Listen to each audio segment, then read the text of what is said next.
everyone. Welcome back to the Healing Black Women podcast. I am your host, LaQuanda Roberts Buckley, and we have a treat for you. We have a therapist and a social worker. And you know how I feel about our social workers. Sharea Farmer is here for us today, and we are going to be discussing radical self-care as liberation for Yeah, Black women. Sharia, can you tell us about yourself before we dive into this conversation? I always love this question. I'm always like, well, what do you share about yourself? Well, I am a loving, caring, God-fearing woman who enjoys life, brings a lot of joy to the things that they do, whether it's professional, personal, and all in between. And that's me. How long have you been in the field of mental health, Sharia? Oh, that's top secret news. It's funny. As of last year, or the year before, I was in for 20 years. So I'm in my 20-ish, 23-ish area. I'm coming close to that 23-ish area. It's been a long time. I always tell people professionally when I introduce myself, I always say I'm a social worker first. So I love that you said that. So I always say I'm a social worker, then I'm a therapist, because it matters in terms of even how I approach the therapeutic space. So Yes, yes, yes, yes. I used to be a social worker. I was just like, yes, I love social workers. I am biased. I am yeah, biased. me too. So diving into self-care as liberation for Black women. Sometimes when people hear certain words, they like try to shy away from, like, if it says radical or if it says liberation, we're like, oh no, I don't want any part of that, right? So Yes. what does radical self-care mean to you, and how does it differ from that like traditional self-care practice? Because if I'm Mm. like, I'm doing self-care, like, how does it really even differ? What does it, why is the radical aspect of it so Mm. important?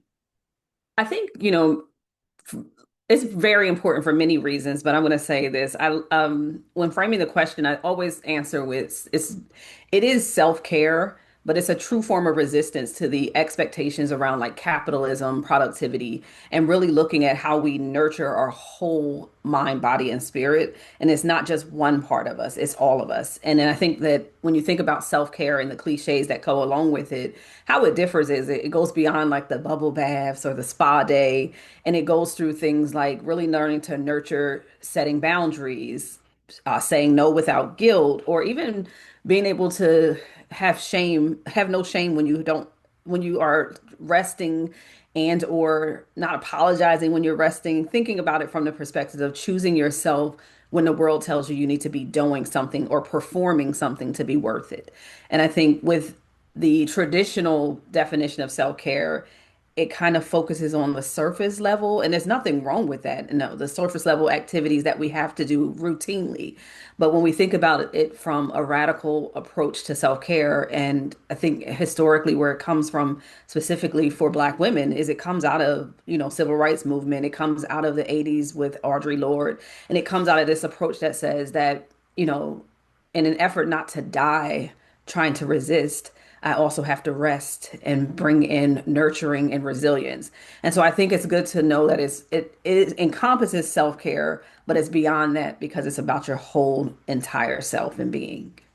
I love what you said earlier when we were just starting the cups of you like doing things to show that I'm worthy and getting caught in that loop. And so sometimes we don't even understand that the reason why we're doing so much is because we're trying to prove a sense of worthiness that Absolutely. society is Hmm. trying to continuously strip.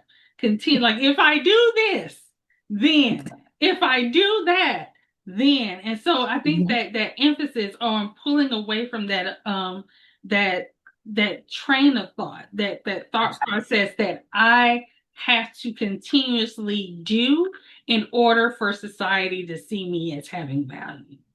Absolutely. And when we think about it, like, because it's so liberating when it comes to the radical part of the self-care, it actually helps you to understand that you deserve to be well. Like, you Mhm. deserve to be rested without exhaustion, without expectations of guilt or shame. You deserve these things versus it being if you don't have something to give, then you're not worthy of rest. If you haven't given your all, whatever that all is, then you don't deserve to take the moment or take the break. And I think a lot of times when we use words like radical, the reason it's so uncomfortable is because it feels like it's pushing us out of a norm. It should be. And it should be intending for us to be on the other side of rest, where it's almost like a part of our routine, an expectation that people know that you have boundaries, things that aren't always traditional for Black women, because not only do we have those self-imposed, internalized productivity goals, but we have the world that tells us that you can't stop. You got to keep going, and or you're not successful, right? One of the things that, and you're gonna notice, like when you drop an apple, I'm gonna come back to it. One of the things you said is like we deserve rest, right? Mhm. And like when you look at how capitalism is set up, and especially the workplace is set up, Mhm.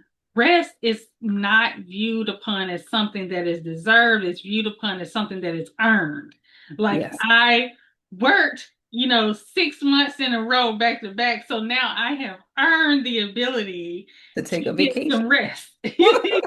I have worked 45 years of my life in the same position or multiple positions, so now Mm.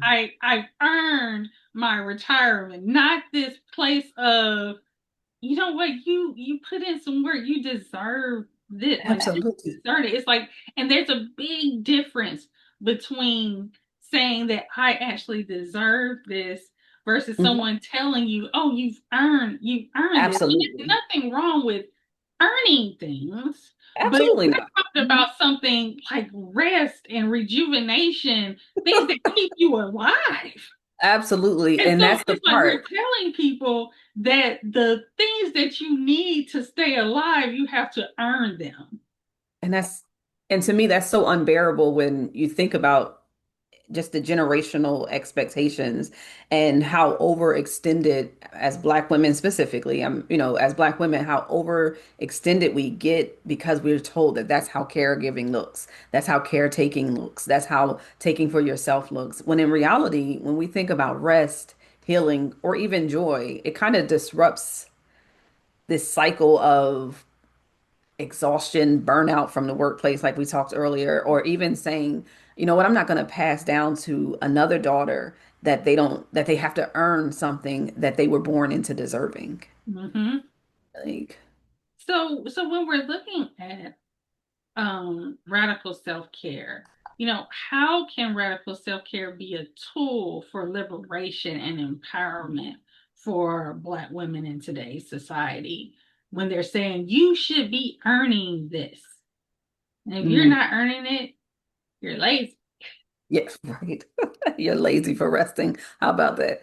I think, when I was thinking about that question, I really felt like it's almost like a resistance to the myth of the strong Black woman, and specifically for looking at us as productivity and sacrifice, because I think those two go hand in hand with what they expect from Black women in our families and in our workplaces, in our relationships. It's like these things are like these high expectations that we produce for them and we sacrifice for them. And I think what happens when you really look at radical self-care, it's almost like a resistance that gives you empowerment, that it says that I am not going to constantly care for everyone else and leave me out of that.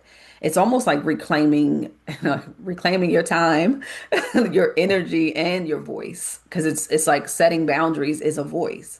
Saying no or saying yes to yourself instead and no to others is an uplifting empowerment tool that you can actually use to take care of yourself. So I think it's resistance, and without being so cliche, because I see it a lot now where it's like, you know, um, rest is resistance and rest and joy is resistance.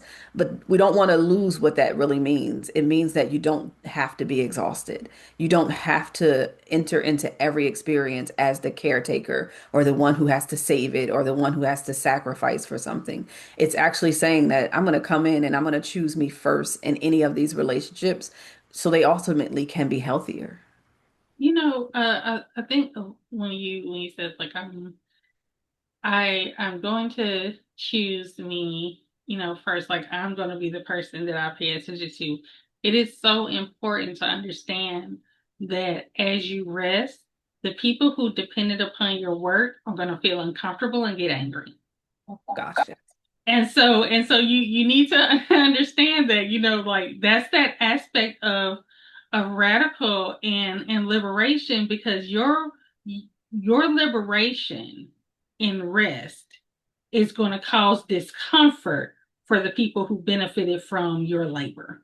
Oh my goodness, yes. And those are spaces that sometimes we are not always prepared to be in. And I know I'm going a little bit off script Oh here. no, no, Like no, I it's want to make fine. sure that people understand that when you begin to pull back, people are going to look at you Yeah, well, some because kind the of way. expectation, Hmm.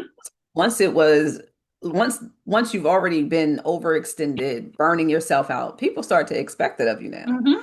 They have an expectation, and regardless of the type of relationship, when that is lost, it means that they have to give more of something that they didn't intend to.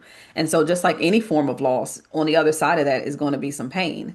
Hmm. And I think we have to be okay with setting the reality check that I should never have been asked to overextend myself in the first place. Hmm. And also creating new traditions, new routines that we can pass down that says that there's a version of life where we don't have to give it all in order to have a Hmm. happy life, I right? love it. I Like, love that. I love that because, like, the drive is to give of all of yourself.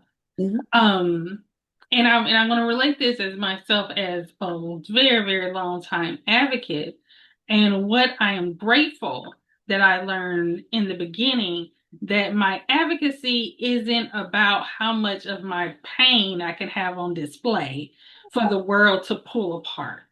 absolutely. Um, and when I learned that I could be a powerful advocate without having to share every aspect of Hmm. who I am and everything that I've gone through with the world. And Absolutely. and and when we are operating and we are trying to create those boundaries, we have to really understand that you can be supportive and not be the most active person in the room. Absolutely. You can, and sometimes, and it's so hard for people who are the ones that are step up first. Hmm. Sometimes you don't need to step up because Absolutely. that is someone else's grow moment. Hmm. And And I so think it, go I'm ahead. sorry.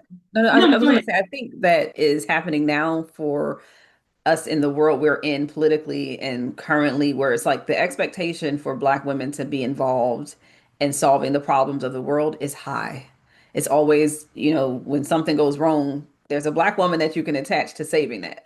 And it's like, no, sometimes we need to say no, not this time. This time I'm going to rest. This time I'm going to let you take the fight on all the way, and then I'll follow up to decide if it's somewhere I can help you with without hindering my own health, without hindering my community health, right? Because there is sometimes where the expectation is placed from the external, but then it becomes this internal drive. And it becomes unfair to yourself when you don't assess if this time you deserve to rest. This And time you can count yourself out and it be okay. and I think another thing is like when that switch happens where it's coming from external, then we start to absorb it internally, we begin to operate from a definition of ourselves that we didn't even create. Hmm. Like we start operating from, this group's definition of what a black woman should be doing, that group's definition of Exactly. black, and then we're sitting here like, who said that? Yeah, like who asked? Did anyone ask me? Like, did Like, anyone who come said and that? ask me?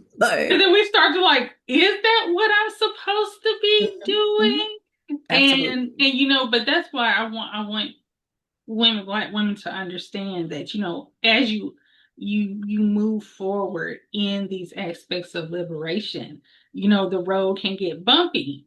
The road Absolutely. the road can get bumpy for you, but understand that sometimes that road is bumpy because you haven't traveled down it enough. You know, Right. you haven't seen that Being there's paved. there. It's a new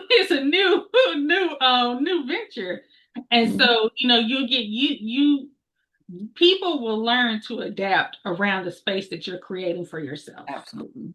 Absolutely. As And they and that's always the thing will. that I've always remembered. When I removed myself from situations, things kept going.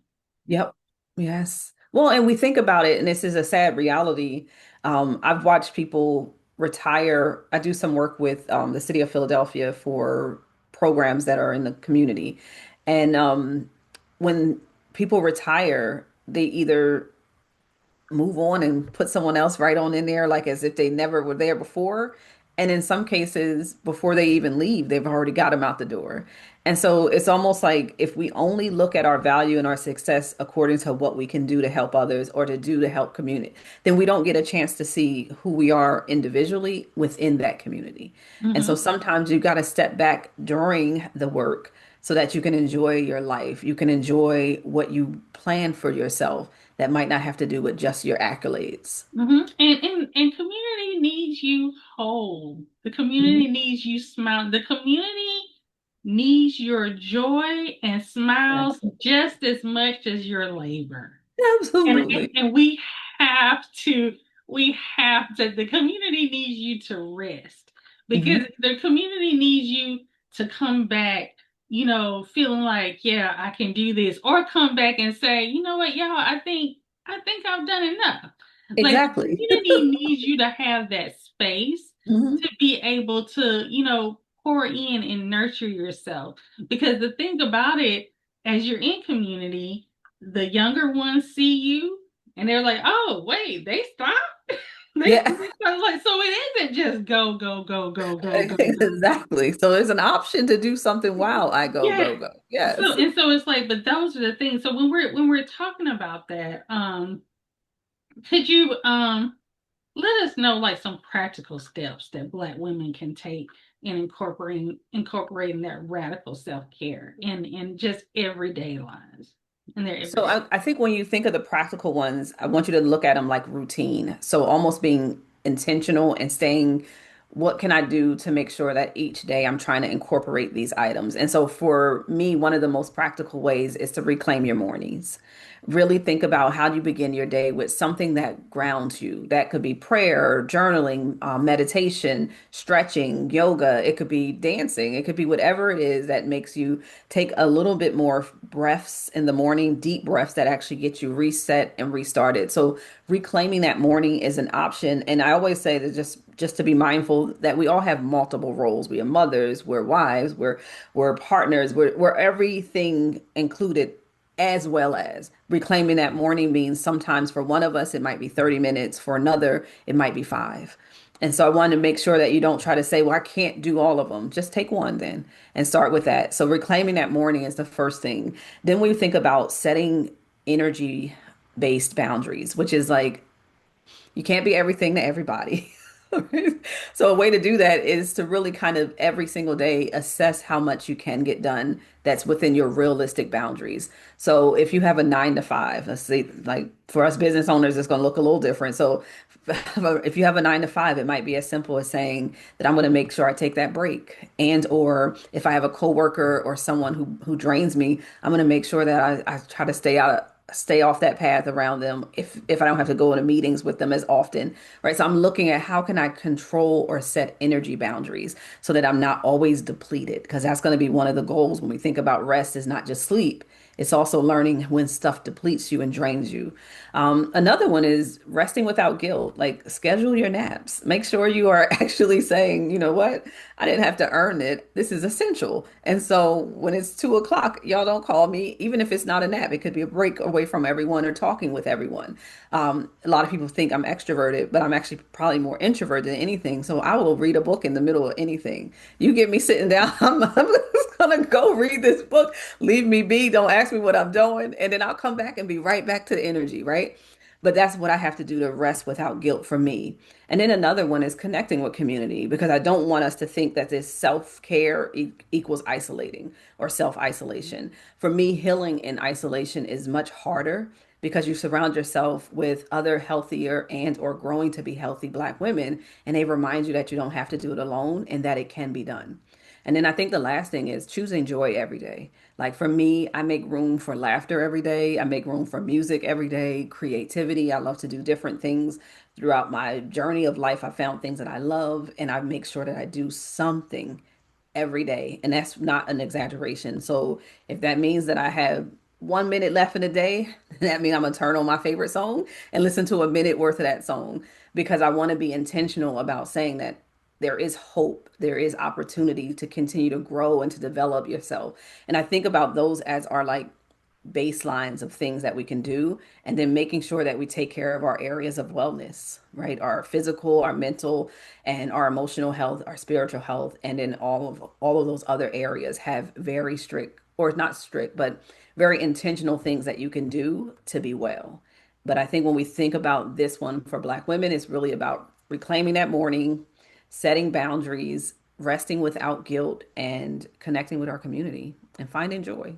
And I one thing I would say is and I'm a stickler for this, is be mindful and sometimes creative with your language throughout the day. Your language can change the energy of a moment. Absolutely. One thing I love, I like having fresh fruit in my house. It is one of the things that I love. I love when it's crispy and cold, and I can be mindful, like, oh, this is super sweet. Oh, this is really Mhm. chilled. And so one of the things I started doing, I started saying, to the family, I was like, oh, go connect with the earth and get a piece of fruit. It's like, oh, Absolutely. go ground yourself, go get something from the earth out the refrigerator. And it's like, and it creates a different thing Yes, in my yes, head. yes. Hmm. A different thing in my head. And sometimes understanding like when there's a shift in energy in the house. Absolutely. I had noticed one evening there was just a shift in energy in the house, and I was like, you know what? Let me bake some cookies. And Right. it was it was 10:30 at night. It was 10:30 at night. And I was like telling us like, hey, I'm gonna bake some cookies. And then you're like, hey, can I have some cookies here? Like everyone was excited about having cookies. They were done at 11 p.m. having some cookies. And so it's like those small little things. I was like, Absolutely. don't underestimate like the smell of fresh cookies or fresh Mhm. coffee. You're pulling your senses Absolutely. Of all into, of them. I yes, mean, that pulling. that example is just one of the greatest things around mindfulness, right? Mm-hmm. Because it speaks to that intentionality that brings us back to being grounded Yep. in whatever activity we choose joy in. And so I love that. Like cook, first off, I would love to have been there too. Give me some, girl, I would have been right there for it. Like, shift the whole space to give me like three, I'm good to go. But it does, it brings out a certain level of like everyone can move their energy towards what you need. Yeah, and And and it is a simple thing. I think Mhm, sometimes mhm. when we think about some of the barriers in doing the things, doing this work, it Yeah. was like, oh, it's like, oh, it's gonna take so much. And I Uh-huh. was like, not always, because I would just DoorDash some cookies to the house and I Yes. made, and bake them for everyone. And so it's like, you know, I don't want our minds to pull us out of moving forward because we think Mhm. it's such a complex thing. And you Absolutely. gave It's us not such that some thing. small things. I love how you said, start with your morning, reclaiming your Mhm. morning.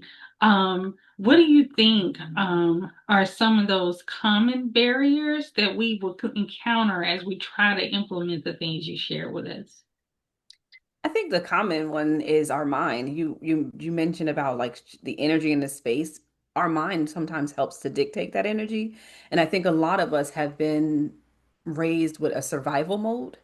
And as a result, it's taught us that we go back to that earning, but it's also taught us that we have to get things done before, whatever before means, right? Before we Mhm. can own this, before we can have the best life, right? We have all of these like barriers in our mind where I think the first thing we would have to think about is how do we shift that mind to the intentionality of every day matters. And the Mhm. small things matter too. And they don't have to be the largest goal that you might want to reach, but just a moment that I can be successful in. And sometimes that's just a deep breath to breathe and start over, right? And so I think being able to really know that you can get out of survival mode is helpful by shifting our mind. But then I also think it's important that we aren't fooling ourselves that there aren't some societal pressures. Mhm. Like we do have bills to pay. We do have things that we got to get done, that things we like to do, and vacations aren't free and spas aren't free, right? So there's things that are true to nature and the reality of the world we live in under capitalism. But I think when we are depleted, we have to know when to rest. When we are looking at those systems that are somewhat out of our control, we have to know when we don't have to get in every fight, even if we choose one, right? I say right now in the world that we're in, there's always space to be an advocate. I am a social worker, so I do believe in justice, and social justice is extremely important to me. However, I also believe in balance and being able to say that I can't come to every cause, but I can come to the one consistently and be a show up and a voice there. So being able to know that even though there's some societal things that we have to keep fighting against, within there's balance and rest. And then we can do some unlearning the messages that we've taught, like unlearn the message of we have to earn it and start saying I deserve it. Maybe have some community dialogue like this, and even just a simple conversation is dialogue that opens up others to say, maybe I am doing a little bit too much and this could take my life earlier than possible, right? One Mhm. of the true definitions of radical self-care that came out of Audre Lorde was during her writings when she was living with cancer, and being able to say that, I gave so much that now I have to come back and really have to look at what I didn't give in terms of myself. And so I think it's important for us to remember that we can make those community dialogues, do some systemic changing too. Like we do need better healthcare as a system in general in our country, fair wages, things that we always should be working towards regardless, but at the same time knowing that we can still do those with the expectation of joy in every moment, right? While we're still doing them. And then I think not knowing without justice, there is probably never going to be a total liberation for any of us. And so I think we always have to remember that radical self care can't exist without us consistently looking for justice for ourselves and others in our community. And that will take us into beautifully into like understanding how can communities and allies support Black women in their journeys towards radical self-care and liberation. This one is always a challenge. I think the first thing is listen without centering themselves. Like, I think whenever Black women are expressing concern and or empowerment towards one another, there's always this level of why does it have to be about that? And reality is that means you're not listening without centering your own inclusion. And sometimes we have to be okay with the fact that this voice needs to be heard for their story. And as Mhm. an ally, just listen without centering all the other things the world might be going through. Because in this moment, I'm talking about my health, my life, and my possibility of being generations of us being here healthy, which is something different for us. I think advocating for equity in workplaces and policies is always something that we need to do, not only as Black women, but also our allies. You can't expect from us a level of distribution or contribution without really giving us the same fair wages as other that impacts our livelihood outside of the workplace. Um, and then I think just thinking about how do we look at resources that can be shared in a way that is challenging anti-Blackness and sexism. I know that seems so large, but it really isn't because it comes back to that community dialogues. It comes back to listening to our stories, our narratives, and actually our examples of women who have done it multiple generations of before us and maybe didn't get to celebrate life the same as us, and how it is a privilege where we can have a voice or a conversation around this in the moment. And I think just being able to do this as a collective whole is important. We use the word self care, but I also say that it requires us to be in community and in connection. And sometimes that's one more person than yourself. And so sometimes that's another Black woman and or some other women that might support us to make sure that we can have freedom and liberation. And I would also like to add is like don't think your community isn't valuable just because it's not as large as you want it is Absolutely. to be. Because I think sometimes people look at, oh, I wish I had that Hmm. amount. And then you start to devalue your work, what you do, your impact, not Absolutely. realizing that a small group of people can be, a small community can be just as powerful and impactful and radical and protective as Absolutely. any of the larger ones. And you Um, create those, right? yes, Create them at your level. I know for all of us, it can seem like a task in our adulthood to gain new relationships, to gain friendships, but it's an important part of our mental and emotional health to have people who are healthy or getting healthy as well as us. that's so true. Yeah. Sharia, thank you so much. You're This so has welcome. been an amazing conversation. Could you please let everyone know how they can find or connect with you? So on most social medias, you can just find me under Sharea Farmer LCSW, as well as for uh, IG, I have Self Care for Black Girls, where I do talk about both collective and self care items and other things that help us support our mental, emotional, and spiritual health. All right.